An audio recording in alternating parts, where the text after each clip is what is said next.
First of all, we act in good faith, and we expect the same of our counterparts, the Democrats in Congress, namely.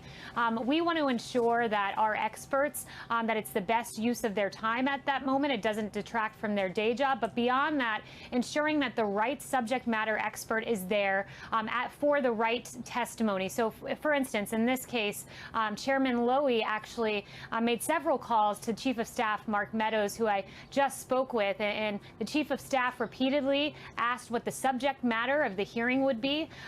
Besides giving vague responses, she never gave too much detail as to what the actual subject matter would be, other than it being a subcommittee for HHS funding, which would have been a rather odd fit for Dr. Fauci, being that he's at NIH, which is a subdivision of Secretary Azar's HHS. So when we pressed for details as to why Dr. Fauci in particular was the right person for this testimony and this hearing, those details were never provided. In fact, the Chief of Staff gave his email address and never received a response from the chairman.